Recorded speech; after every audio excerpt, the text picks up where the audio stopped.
ಧ್ಯಾನ is a feeling.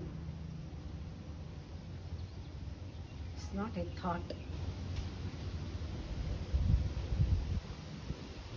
ಧ್ಯಾನ ಹೃದಯಕ್ಕೆ ಸಂಬಂಧಪಟ್ಟಿದ್ದು, ಬುದ್ಧಿಗೆ ಸಂಬಂಧಪಟ್ಟಿಲ್ಲ.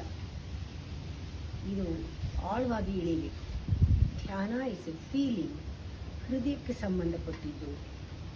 ಇದು ಬುದ್ಧಿಗೆ ಸಂಬಂಧಪಟ್ಟಿಲ್ಲ, ಇದು ಥಾಟ್ ಅಲ್ಲ. ಒಂದು ಸಣ್ಣ ಮಾತು, ಒಂದು ಪದ ಫೀಲ್ ಮಾಡಿದ್ರೆ ಸಾಕು. ಅದು ಭಾವಿಸಿದರೆ ಅದು ಹೃದಯದ ಅಂತರಾಳಕ್ಕೆ ಹೋಗಿ ಒಂದು ಮೌನ ಕೋಶಕ್ಕೆ ತಲುಪುತ್ತೆ.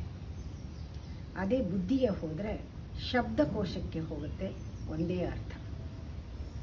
ಮೌನ ಕೋಶಕ್ಕೆ ತಲುಪಿದ್ದು ವಾಸ್ಟ್ ನಾಲೆಡ್ಜ್, ಜ್ಞಾನ ಭಂಡಾರ. ಒಂದೊಂದು ಪದವೂ ಒಳಗಡೆ ಹೋದಾಗ ಜ್ಞಾನ ಭಂಡಾರ ಇದೆ, ಅಲ್ಲಿದೆ. You are already in meditation. ಧ್ಯಾನ ಸ್ಥಿತಿ, ಪೂರ್ಣ ಸ್ಥಿತಿ, ಸಹಜ ಸ್ಥಿತಿ ನಿಮ್ಮದು. ಆಲ್ರೆಡಿ ನೀವು ಅದರಲ್ಲೇ ಇದ್ದೀರ. ಆದರೆ ಹೊರಗೆ ಬಂದ್ಬಿಟ್ಟಿರೋದ್ರಿಂದ, ಹೊರಗಡೆ ಪ್ರಪಂಚದಲ್ಲಿ ಸಿಕ್ಕಾಕೊಂಡಿರೋದ್ರಿಂದ ಆ ಉದ್ದೇಶಕ್ಕೆ ಇವಾಗ ಒಳಗಡೆ ಹೋಗಬೇಕಾಗಿದೆ ಅಷ್ಟೆ. ಒಂದು ಸತಿ ಒಳಗಡೆ ಹೋಗ್ಬಿಟ್ರೆ, ಒಳಗಡೆ ಹೋಗೋದು ಹೊರಗಡೆ ಬರೋದು is not A job, it is not A work. ಪ್ರಪಂಚದಲ್ಲೇ ಸಿಕ್ಕಾಕೊಂಡ್ಬಿಡೋದು, ಧ್ಯಾನ ಬಿಟ್ಬಿಡೋದು, ಅಥವಾ ಧ್ಯಾನದಲ್ಲೇ ಸಿಕ್ಕಾಕೊಂಡ್ಬಿಡೋದು, ಪ್ರಪಂಚ ಬಿಟ್ಬಿಡೋದು, ಅದು ಸರಿ ಇಲ್ಲ. ಒಂದಕ್ಕೊಂದು ಪೂರಕವಾಗಿರಬೇಕು. ನಮ್ಮ ಧ್ಯಾನಕ್ಕೂ ಮತ್ತು ಹೊರಗಿನ ಜೀವನಕ್ಕೂ ಒಂದಕ್ಕೊಂದು ಹೊಂದ್ಕೊಂಡು ಹೋಗಬೇಕು. ನಾನು ಯಾವಾಗಲೂ ಒಂದು ವಿಷನ್ ಇಟ್ಕೊಂಡಿದ್ದೀನಿ. ಇದು 100 ವರ್ಷದ ಕೆಳಗೆ ಆಗಬೇಕಾಗಿತ್ತು. ಇಷ್ಟೊತ್ತಿಗೆ ನಮ್ಮ ಮಕ್ಕಳು ಮೊಮ್ಮಕ್ಕಳು ಎಲ್ಲರಿಗೂ ಸಿಕ್ಕಿರೋದು. ಪ್ರತಿಯೊಂದು ಮನೆ ಕಟ್ಟಬೇಕಾದ್ರೂ ಇವಾಗೆಲ್ಲ ಜಿಮ್ ಕ್ಲಬ್ ಕಟ್ತಾರೆ. ಅದರ ಬದಲು ಸ್ವಿಮ್ಮಿಂಗ್ ಪೂಲ್ ಕಟ್ಟೋ ಬದಲು ಒಂದು ಮೆಡಿಟೇಷನ್ ಹಾಲ್ ಕಟ್ಟಿದ್ರೆ ಯೋಗ ಮೆಡಿಟೇಷನ್ ಎಲ್ಲ ಮಾಡೋದು, ಮನೆಯವರೆಲ್ಲ ಸೇರಿ ಒಟ್ಟಿಗೆ ಮಾಡೋದು, ಕಲ್ಪನೆ ಮಾಡ್ಕೊಳ್ಳೋಕ್ಕೆ ಬಹಳ ಚೆನ್ನಾಗಿರುತ್ತೆ. ಈಗ ಡಾಕ್ಟರ್ ಹೇಳ್ತಾ ಇದ್ದಾರೆ, ರಿಲ್ಯಾಕ್ಸ್, ಧ್ಯಾನ ಮಾಡಿ, ಪ್ರಾಣಾಯಾಮ ಮಾಡಿ. ಇದು ರೂಲ್ ಆಗಿದೆ. ಈ ಥರ ಪರಿಸ್ಥಿತಿನ ನಾವೇ ಸೃಷ್ಟಿ ಮಾಡ್ಕೊಂಡ್ಬಿಟ್ಟಿದ್ದೀವಿ. ಓಕೆ, ಇವಾಗಲಾದ್ರೂ ಈಗ ರೀಕನೆಕ್ಟ್ ಮಾಡೋದಕ್ಕೆ ಟೈಮ್ ಇದೆ. ರೀಕನೆಕ್ಟ್ ಮಾಡಬೇಕು, ಮತ್ತು ಆ ಒಂದು ಪವರ್ ಪಾಯಿಂಟ್ಗೆ ಪುನಃ ರೀಪ್ಲಗ್ ಮಾಡೋದು ಟೈಮ್ ಬಂದಿದೆ. ಧ್ಯಾನ ಯಾವ ಧರ್ಮಕ್ಕೂ ಸೇರಿದ್ದಲ್ಲ, ಇದು ಕೂಡ ಮನಗಾಣಬೇಕು. ಯಾವ ಸಂಪ್ರದಾಯಕ್ಕೂ ಸೇರಿದ್ದಲ್ಲ ಧ್ಯಾನ. ಇದು ರಿಚುವಲ್ ಕೂಡ ಅಲ್ಲ, ಇದು ವೈಯಕ್ತಿಕ, ವೆರಿ ಪರ್ಸನಲ್. ಇದು ನಿಮ್ಮನ್ನು ನೀವು ಒಳಗಡೆ ಕ್ಲೀನ್ ಮಾಡ್ಕೊಳ್ಳೋದು. ಯಾವ ದೊಣ್ಣೆ ರಾಯನ ಅಪ್ಪಣೆ ಬೇಕು? ಒಳಗಡೆ ಕ್ಲೀನ್ ಮಾಡ್ಕೊಳ್ಳೋಕ್ಕೆ ಯಾರು ಟ್ಯಾಕ್ಸ್ ಕಟ್ಟಬೇಕು? ಒಳಗಡೆ ಶುದ್ಧಿ, ಅಂತರಂಗ ಶುದ್ಧಿ. ಧ್ಯಾನ ಪರ್ಸನಲ್, ಅದು ಯಾರಿಗೂ ಹೇಳಲೂ ಬೇಕಾಗಿಲ್ಲ, ಯಾರಿಗೂ ಗೊತ್ತಾಗಲೂ ಬೇಕಾಗಿಲ್ಲ. ನಾವು ಒಳಗೂ ಹೊರಗೂ ಶುದ್ಧವಾಗಿದ್ದರೆ ಅಂಥವ್ರನ್ನ ಮಡಿವಂತ ಅಂತಾರೆ. ಯಾರು ಒಳಗಡೆ ಶುದ್ಧಿ ಮಾಡಿಕೊಳ್ಳದೆ ಬೇರೆ ಹೊರಗಡೆ 4 ಮಂತ್ರ ಹೇಳಿ ನಾಮ ಹಾಕೊಂಡು ಸ್ನಾನ ಮಾಡಿ ಗಂಗಾ ಸ್ನಾನ ಮಾಡಿದ್ರೂ ಅವನು ಅರ್ಧ ಮೈಲಿಗೆ ಪೂರ್ತಿ ಮಡಿ ಆಗೋಕ್ಕಾಗಲ್ಲ. ಒಳಗೂ ಹೊರಗೂ ಶುದ್ಧ ಆದ್ರೇ ನಿಜವಾಗ್ಲೂ ಮಡಿ ಆಗೋಕ್ಕೆ ಸಾಧ್ಯ. ಈ ಧ್ಯಾನ ಅನ್ನೋದು ಇದು ಯಾರಿಗೂ ಒಪ್ಸೋದಲ್ಲ, ನಾನಿಷ್ಟು ಮಾಡಿದೆ ಅಂತ, ಅಥವಾ ತೋರಿಸ್ಕೊಳ್ಳೋದಲ್ಲ ನಾ ಮಾಡ್ತಾ ಇದ್ದೀನಿ ಅಂತ, ಅಥವಾ ಇದು ಇಷ್ಟು ಮಾಡಿದೆ ಅಂತ ಎಣಿಸೋದಲ್ಲ, ಅಥವಾ ನಾನು ಮಾಡಿದೆ ಅಂತ ನಾನು ಹೇಳ್ಕೊಳ್ಳೋದು ಅಲ್ಲ. ಈ ಥರ ಕೆಲಸಗಳನ್ನ ನಾವು ಬೇಕಾದಷ್ಟು ಮಾಡಿದ್ದೀವಿ. ಆದರೆ ಧ್ಯಾನ ಈ ಕ್ಯಾಟಗರಿ ಅಲ್ಲ. ತೋರಿಸ್ಕೊಳ್ಳೋ ಅವಶ್ಯಕತೆ ಇಲ್ಲ, ಎಣಿಸ್ಕೊಳ್ಳೋ ಅವಶ್ಯಕತೆ ಇಲ್ಲ, ನಾ ಮಾಡಿದೆ ಅಂತ ಹೇಳೋದಲ್ಲ.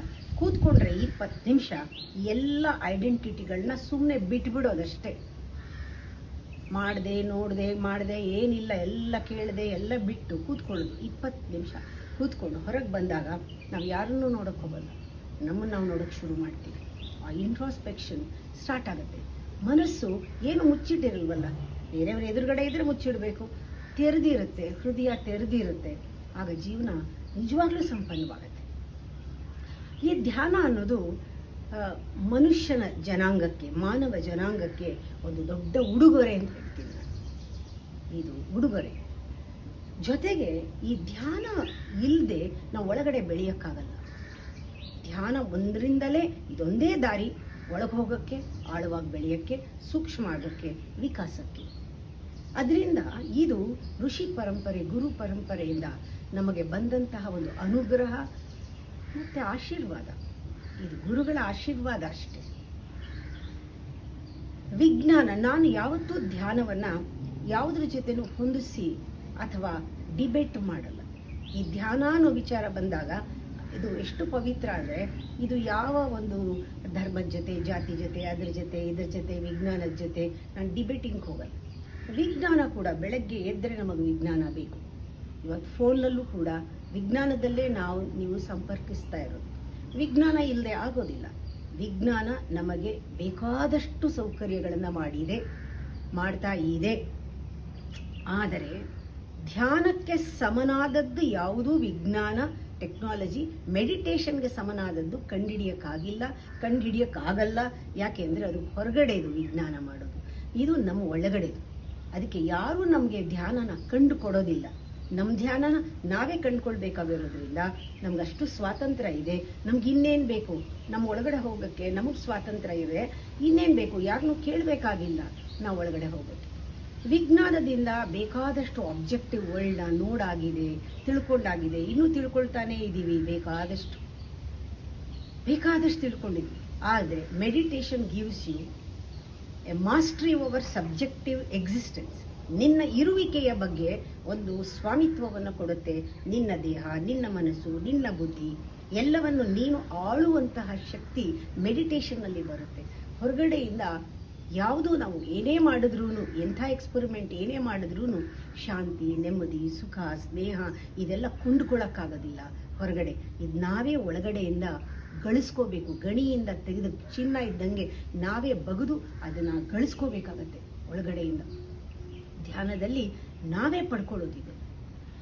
ಒಂದ್ಸತಿ ಗಮನಿಸಿ ನೋಡಿ, ಈಗ ಧ್ಯಾನ ಹೇಗೆ ಒಳಗಿಂದ ನಮಗೆ ಅದು ಬರೋದ್ರಿಂದ ಇದು ಎಸೆನ್ಸ್ ಥರ. ಎಸೆನ್ಸ್ ಅಂದರೆ ಅದಕ್ಕೆ ಸಾರ ಅಂತ ಹೇಳ್ತೀವಿ. ಪ್ರತಿಯೊಂದರಲ್ಲೂ ಸಾರ ಇದೆ. ಏನೇ ಆದರೂ ಹೊರಗಡೆದಕ್ಕಿಂತ ಸಾರಕ್ಕೆ ಹೆಚ್ಚು ಬೆಲೆ. ಪೀಲ್ಗಿಂತ ಆ ಒಳಗಡೆ ತಿರುಳಿಗೆ, ಸಿಪ್ಪೆಗಿಂತ ತಿರುಳಿಗೆ. ಇವಾಗ ತೆಂಗಿನಕಾಯಿ ಅದು ಪ್ರೊಟೆಕ್ಟ್ ಮಾಡ್ತಾ ಇದೆ, ಆದರೆ ಒಳಗಡೆ ಇರೋದಕ್ಕೆ ಅದಕ್ಕೆ ಹೆಚ್ಚು ಶಕ್ತಿ. ಅಂದರೆ ಹೂವಿಗಿಂತ ಆ ಹೂವಿನ ಸುವಾಸನೆ, ಮಧುರತೆ, ಅದರಲ್ಲಿರೋದು ಸವಿ, ಜೇರಿಗೆ ಹೋಗ್ತೀವಿ ನಾವು. ಹಾಗೆ ನಮ್ಮೊಳಗೂ ಕೂಡ ಯಾವಾಗಲೂ inner is greater, inner is higher then the outer. ನಾವು ಹೊರಗಡೆ ಪ್ರಪಂಚ ಚೆನ್ನಾಗಿದೆ, ಅಟ್ರಾಕ್ಟಿವ್ ಆಗಿದೆ, ಎಷ್ಟೋ ಸತಿ ಅದಕ್ಕೆ ಗುಲಾಮರಾಗ್ಬಿಡ್ತೀವಿ. ಆದರೂ ಒಳಗಡೆ ಇದೆಯಲ್ಲ, ದಟ್ ಈಸ್ ಇನ್ನರ್. ಅದಕ್ಕೆ ಸೈಂಟಿಸ್ಟ್ಗೆ ನಾನು ಹೆಚ್ಚು ಬೆಲೆ ಕೊಡ್ತೀನಿ ಸೈನ್ಸ್ಗಿಂತ. ಆಬ್ಜೆಕ್ಟ್ಗೆ ಬೆಲೆಗಿಂತ ಅಬ್ಸರ್ವರ್ಗೆ ಬೆಲೆ ಜಾಸ್ತಿ. ನಮ್ಮ ಒಳಗಡೆದಕ್ಕೆ ಬೆಲೆ ಜಾಸ್ತಿ. ನಮ್ಮ ಧ್ಯಾನ ನಮ್ಮನ್ನು ಪರಿಧಿಯಿಂದ ನಮ್ಮ ಒಳಗಡೆ ಆ ಕೇಂದ್ರಕ್ಕೆ ಕರ್ಕೊಂಡು ಹೋಗೋದ್ರಿಂದ, ಆ ಎಸೆನ್ಸ್ಗೆ ಕರ್ಕೊಂಡು ಹೋಗೋದ್ರಿಂದ, ನಮ್ಮಲ್ಲಿರೋ ತಿರುಳು ನಮಗೆ ಗೊತ್ತಾಗೋದ್ರಿಂದ, ಇದು ಪ್ರತಿಯೊಬ್ಬ ಮಾನವನಿಗೂ ಒಂದು ಸಾಹಸದ ಒಂದು ಚಟುವಟಿಕೆ. ಈ ಧ್ಯಾನ ಸಾಹಸ, ಒಳಗಡೆ ಹೋಗೋದೇ ಒಂದು ಸಾಹಸ. ಅದರಿಂದ ಇದು ಬುದ್ಧಿಗೆ ಸಂಬಂಧಪಟ್ಟಿದ್ದಲ್ಲ, ಇದು ಆರ್ಟ್, ಇದು ಸೈನ್ಸ್ ಅಲ್ಲ. ಈ ಆರ್ಟ್ ಅಂದರೆ ಯಾರಿಗೆ ಕಲೆ, 64 ಕಲೆಗಳಿದೆ. ಅದರಲ್ಲಿ ಸಂಗೀತ ಆಗಲಿ, ನೃತ್ಯ ಆಗಲಿ, ಚಿತ್ರಕಲೆ ಆಗಲಿ, ಯಾವುದೋ ಕಲೆಗಳು ಬಂದಾಗ ಆ ಹೃದಯ ಹತ್ತಿರ ಆಗುತ್ತೆ, ಮೆಡಿಟೇಷನ್ಗೆ ಹತ್ತಿರ, ಅವೆಲ್ಲವೂ ಕೂಡ ಬಹಳ ಹತ್ತಿರ. ಪ್ರತಿಯೊಬ್ಬ ಮನುಷ್ಯನೂ ನಾವು ಒಂದು ಆ ಭಗವಂತನ ಸೃಷ್ಟಿಯಲ್ಲಿ ಒಂದು ಕಲೆಯ ಒಂದು ಆಕೃತಿ ಅವನು ಸೃಷ್ಟಿ ಮಾಡಿದ್ರಲ್ಲಿ. ಯಾಕೆ ಒಂದು ಮಾಡಿದಾಗ ಇನ್ನೊಂದು ಮಾಡಿಲ್ಲ. ಅದೊಂದು ನಾನು ನೋಡ್ತಾ ಇರ್ತೀನಿ, ಎಷ್ಟು ಬ್ಯೂಟಿಫುಲ್ ಆಗಿದೆ. ಯಾಕೆ ಬ್ಯೂಟಿ, ಯುನೀಕ್ನೆಸ್, ಪ್ರತಿಯೊಂದು ಅದರದ್ದೇ ಒಂದು ವಿಶೇಷತೆ ಇದೆ. ನಂತರ ಬೇರೆಯವರಿಲ್ಲ, ಅವ್ರ ಥರ ಅವರಿಲ್ಲ, ಅವ್ರ ಥರ ಇವರಿಲ್ಲ, ಯಾರೂ ಇಲ್ಲ. ಇದರಲ್ಲಿ ಒಂದು, ಅದರಿಂದ ನಾವು ಯಾರನ್ನೂ ಹೋಲಿಸ್ಕೋಬೇಕಾಗಿಲ್ಲ. ನೋಡಿ, ಸಿಂಪಲ್ ಲಾಜಿಕ್. ಹೋಲಿಸ್ಕೋಬೇಕಲ್ಲ, ನಾವು ಸ್ಪೆಷಲ್, ಎಲ್ಲರೂ ಸ್ಪೆಷಲ್ ಸೃಷ್ಟಿನಲ್ಲಿ. ಇದು ನಾವು ನೋಡಿಕೊಂಡಾಗ ನಮಗೆ ಗೊತ್ತಾಗುತ್ತೆ, ಇದು ಸೃಷ್ಟಿ ಬೇಕಂತಾನೆ ನಮಗೆ ಒಂದು ದಾರಿ ಇದೆ. ಧ್ಯಾನಕ್ಕೆ ಎಲ್ಲರೂ ಒಂದೇ ದಾರಿಯಲ್ಲಿ ಹೋಗಬೇಕು ಅಂತಿಲ್ಲ, ಗುರಿ ಒಂದೇ. ನಮ್ಮನ್ನು ನಾವು ಸೇರೋದೇ ಗುರಿ. ಆದರೆ ಅವರವ್ರ ದೇಹ ಸ್ಥಿತಿ, ಮನಸ್ಥಿತಿ, ಬುದ್ಧಿ ಎಲ್ಲನೂ ನೋಡಿಕೊಂಡು ನಮಗೆ ಯಾವ್ಯಾವುದು ಸೂಕ್ತವೋ ಆ ಥರ ನಾವು ಉಪಯೋಗಿಸ್ಕೊಂಡು ನಾವೇ ಅದನ್ನು ಸೃಷ್ಟಿ ಮಾಡಿಕೊಂಡು ಕಲಾತ್ಮಕವಾಗಿ, ಆರ್ಟಿಸ್ಟಿಕ್ ಆಗಿ, ಕ್ರಿಯೇಟಿವ್ ಆಗಿ ನಮ್ಮ ಒಂದು ಪ್ಲೇ ಥರ, ಅಂದರೆ ಆಟದ ಥರ ಅಂತ ಹೇಳ್ತಿರ್ತೀನಿ, ಹಾಗೆ ನಾವು ಒಳಗಡೆ ಹೋಗೋದನ್ನು ಕಲಿಬಹುದು. ಇದೇನು ದೊಡ್ಡ ಸೀರಿಯಸ್ ಜಾಬ್ ಅಲ್ಲ. ಇದು ಆಟ ಆಡಿಕೊಂಡೇ ಇದನ್ನು ಮಾಡೋದು. ಅಂದರೆ ಇದು ನಾವು ತಿಳ್ಕೋಬೇಕು, ಇದು ಆಟ ಹೊರಗಡೆಯಿಂದ ಒಳಗಡೆ ಹೋಗೋಕ್ಕೆ, ಈ ಆಟದಲ್ಲಿ ಮನಸ್ಸಿಗೆ ಮೀರಿ ಹೋಗೋದಕ್ಕೆ, ಈ ಆಟ ನಮ್ಮಲ್ಲಿ ಸ್ಥೂಲವಾದ್ದರಿಂದ ಸೂಕ್ಷ್ಮವಾಗಿ ಹೋಗೋಕ್ಕೆ ಆಟ ಇದು ನಮಗೆ ಗೊತ್ತಾಗಬೇಕು. ಈ ಆಟ ಆಡುವಾಗ ನಮಗೆ ಆವಾಗ ನಮ್ಮ ಮೇಲೆ ತುಂಬ ರೆಸ್ಪೆಕ್ಟ್ ಬರುತ್ತೆ. ಫಸ್ಟು ನೀವು ರೆಸ್ಪೆಕ್ಟ್ ಮಾಡಬೇಕಾಗಿರೋದು ನಿಮ್ಮನ್ನು ಗೌರವಿಸಬೇಕು, ಪ್ರೀತಿಸಬೇಕು. ಈ ದೇಹನ ನಿಮ್ಮನ್ನೇ ಪ್ರೀತಿಸಬೇಕು. ನಿಮ್ಮ ಒಳಗಡೆ ಧ್ವನಿನ ಆವಾಗ ಪ್ರೀತಿಸ್ತೀರಾ. ಯಾವಾಗ if you love your body and the mind, you love your own voice. ಒಳಗಡೆ ನಾವು ಕೇಳ್ತೀವಿ, ಆ ಧ್ವನಿ ಎಲ್ಲಿ ಕರ್ಕೊಂಡು ಹೋಗುತ್ತೋ ಅಲ್ಲಿಗೆ ಹೋಗಬೇಕು. 10 ಜನ ಹೇಳಿದ್ದು ಸ್ವರ್ಗ ಕರ್ಕೊಂಡು ಹೋದ್ರು ಹೋಗಬಾರ್ದು ಅಂತಾರೆ. ನಮ್ಮ ಒಳಗಡೆ ಧ್ವನಿ ನರ್ಕಕ್ಕೆ ತಳ್ಳಿದ್ರು ಪರವಾಗಿಲ್ಲ, ಅಲ್ಲಿ ಏನೋ ಒಂದು ಇರುತ್ತೆ ವಿಶೇಷ. ಒಳಗಡೆ ಧ್ವನಿನೇ ನೀನು ಆಲಿಸ್ಬೇಕು ಅಂತ ಒಂದು ಇದೆ. ಆ ರೂಲ್ ಪ್ರಕಾರ ಮೆಡಿಟೇಷನ್ನಲ್ಲಿ ನಮಗೆ ಒಳಗಡೆಯಿಂದ ನಿಜವಾಗ್ಲೂ ಎಲ್ಲ ಗೋಚರವಾಗುತ್ತೆ, ಕಾಣಿಸುತ್ತೆ ಎಲ್ಲನೂ. ಅದರಿಂದ ರೆಸ್ಪೆಕ್ಟ್ ಯುವರ್ ಸೆಲ್ಫ್, ಅಷ್ಟನ್ನೇ ರೆಸ್ಪೆಕ್ಟ್ ಅದರ್ಸ್. ಅಂದರೆ ಸುಮ್ಮನೆ ಬಾಯ್ನಲ್ಲಿ ಹೇಳೋದಲ್ಲ. This attitude, this should come in your attitude. ಇದು ನನ್ನನ್ನು ಗೌರವಿಸ್ತೀನಿ, ಎಲ್ಲರನ್ನೂ ಗೌರವಿಸ್ತೀನಿ, ಬಾಯ್ನಲ್ಲ. ನಿಜವಾಗ್ಲೂ ನಿನ್ನ ಆಟಿಟ್ಯೂಡ್ನಲ್ಲಿ ಇದು ಬಂದರೆ, ನನ್ನನ್ನು ಪ್ರೀತಿಸ್ತೀನಿ, ಎಲ್ಲರನ್ನೂ ಪ್ರೀತಿಸ್ತೀನಿ, ಇದು ನಿನ್ನ ಆಟಿಟ್ಯೂಡ್ನಲ್ಲಿ ಬಂದರೆ ರೆವಲ್ಯೂಷನರಿ ಚೇಂಜಸ್ ಖಂಡಿತ, ದೊಡ್ಡ ಟ್ರಾನ್ಸ್ಫಾರ್ಮೇಷನ್ ಖಂಡಿತ ಆಗುತ್ತೆ. ಈ ಒಂದು ಚಿಕ್ಕದಾಗಿರುವಂತಹ ಒಂದು ಪಾಂಡ್ ಥರ ಇದ್ದೀರಾ, ಈಗ ಈ ಥರ ಹಿಡ್ಕೊಂಡಿದ್ದೀರಾ, ದೊಡ್ಡ ಸಮುದ್ರ ಸಾಗರ ಆಗ್ತೀರಾ. ಫೈನೈಟ್ ಟು ಇನ್ಫೈನೈಟ್ ಅನ್ನಲ್ವಾ, ಆ ರೀತಿ ನಿಮ್ಮಲ್ಲಿ ದೇಹ ಮನಸ್ಸಿನ ಗೂಡಲ್ಲಿದ್ದೀರಾ. ನೀವು ಧ್ಯಾನ ಮಾಡ್ತಾ ಮಾಡ್ತಾ ಮಾಡ್ತಾ ಮಾಡ್ತಾ ಒಂದು ದಿಗಂತದ ಒಂದು ಆಕಾಶದ ರೀತಿಯಲ್ಲಿ ಹರಡಿಬಿಡ್ತೀರಾ.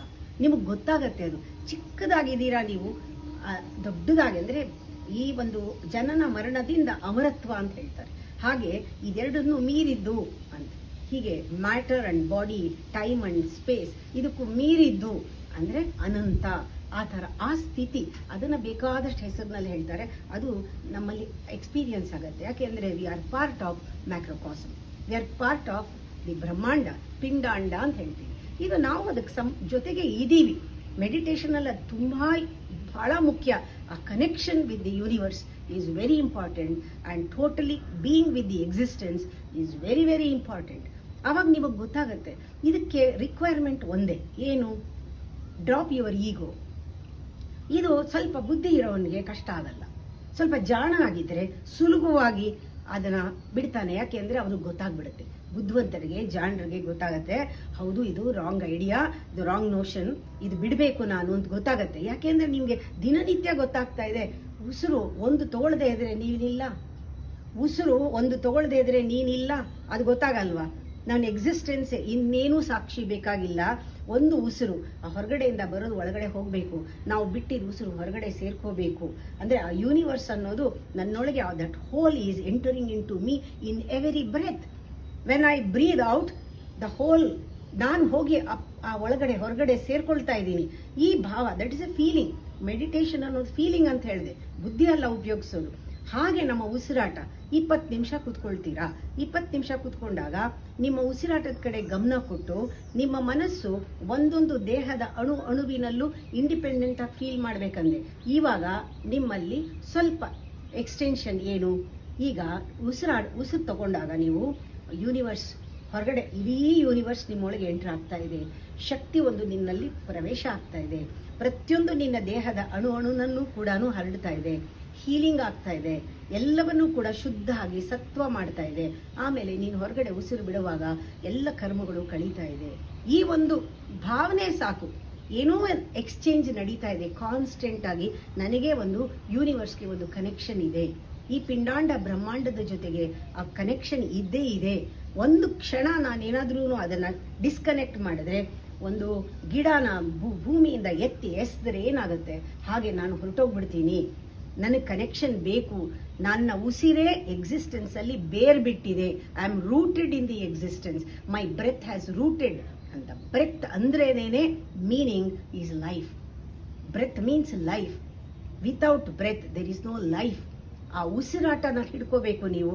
ಇದೊಂದೇ ನಾವು ನಂಬಕ್ಕಾಗೋದು. ಯಾಕೆಂದರೆ ಇದು ನಾವು ಇರೋವರೆಗೂ ಇರೋದು ಇದೊಂದೇ ನಮ್ಮ ಜೊತೆಗೆ. ಯಾವಾಗಲೂ ಕೂಡ ಇದು ಪ್ರಾಣ, ಉಸಿರು, ಜೀವ, ಪರಮಾತ್ಮ ಇದು ಒಂದರೊಳಗೂ ಸೇರಿರೋದು. ಅದರಿಂದ ಇವತ್ತು ನಿಮ್ಮ ಮೆಡಿಟೇಷನ್ನಲ್ಲಿ 20 ನಿಮಿಷದಲ್ಲಿ connect the universe and yourself. Next ಮುಂದಿನದರಲ್ಲಿ ಮೆಡಿಟೇಷನ್ ಮುಂದುವರ್ಸೋಣ.